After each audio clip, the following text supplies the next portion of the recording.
Man, let me tell you something. Here in modern society, modern Western society, I don't care if you live in a nice subdivision or you live in the projects. You are programmed to be poor. And by poor, I mean in debt. And by poor, I mean the day before your paycheck arrives, you have very little in your bank account. Okay? I don't care if you work at the dollar store or you work for Dollar Corporation. Or I don't even know if there's a corporation for Dollar Store. I think there must be a headquarters. I don't know if it's called the Dollar, but anyway, I don't care if you work as a VP or if you are working as a cashier. Your paychecks, your bank account's probably gonna look the same the day right before you get your paycheck. Okay, if you're poor, you are programmed to stay poor. All right, the situations around you, the life that you live is a very stressful life. So that leads you to make some harsh decisions and maybe some illogical decisions at times. That's the problem with poverty. It's not just, hey, I got a job and I work my way up. Your lack of connections, your lack of training when it comes to money, monetary training, that affects you. All right, that affects you and it keeps you poor. But what if you live in the suburbs? What if you live in a subdivision? Well, everyone's gonna say the same thing, man. What do? You go to school. You go to K-12. It's free. That's why your parents send you there, and it's not horrible like it is in the underdeveloped world, for the most part. But what do? Okay, you go to K-12.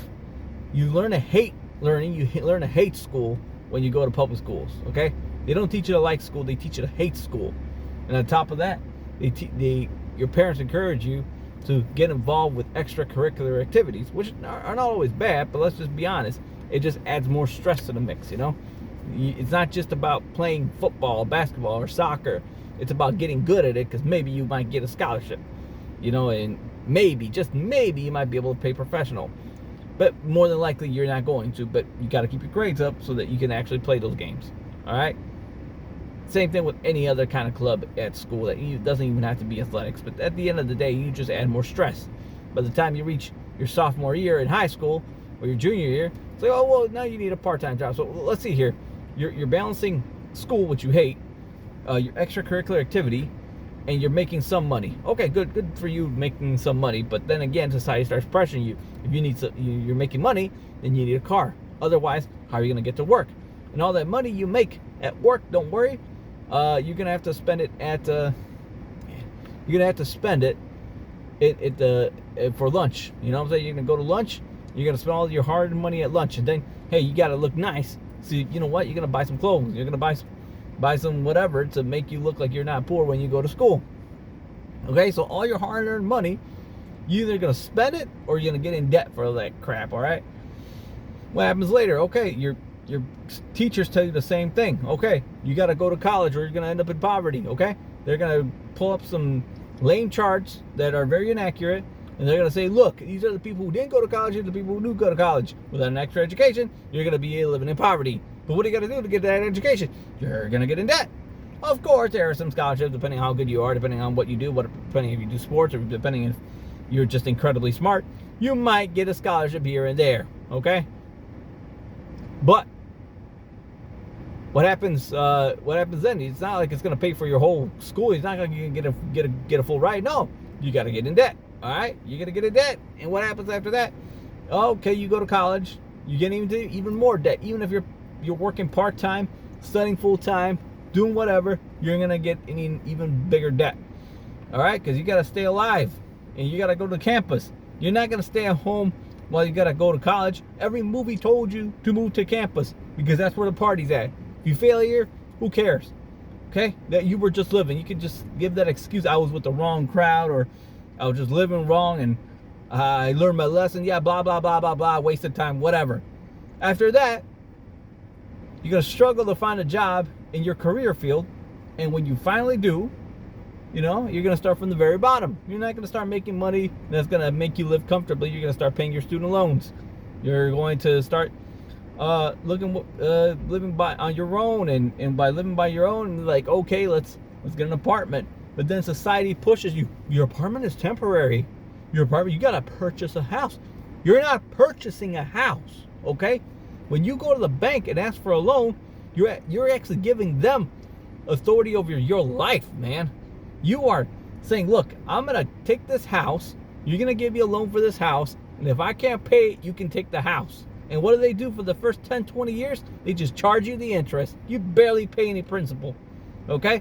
So you got your student loans, you got your mortgage, and hey, you got to drive. So more than likely a car payment. And you're choking on all that. And society says, good job. You're doing well.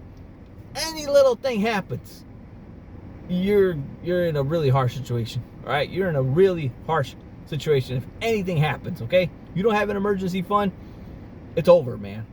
Your 30-year mortgage, now it's going to be 50-year mortgage. That's horrible, but 30 to 50-year mortgage, anything happens, you get divorced, whatever, which is very likely. Half of marriages end up in divorce. And then, depending on which partner makes more money, you're going to be paying child support, or alimony and whatever. And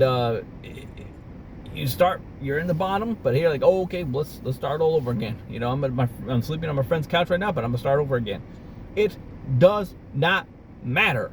Doesn't matter if you're poor or if you're middle class or upper middle class. You are programmed. You are programmed to be in debt.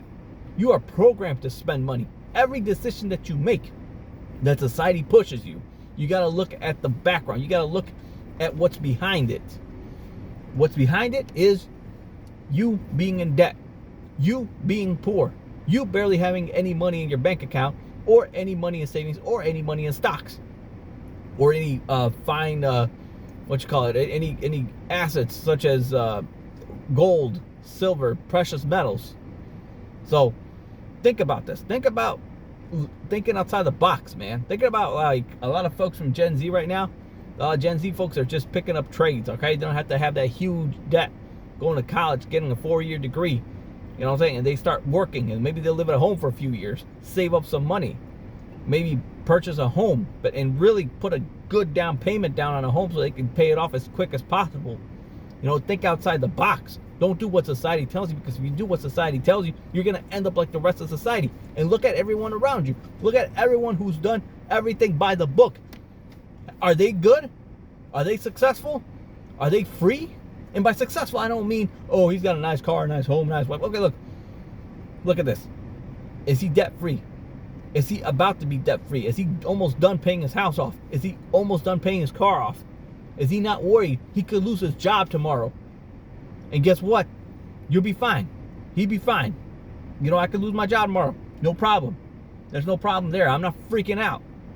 Anyway, think about it.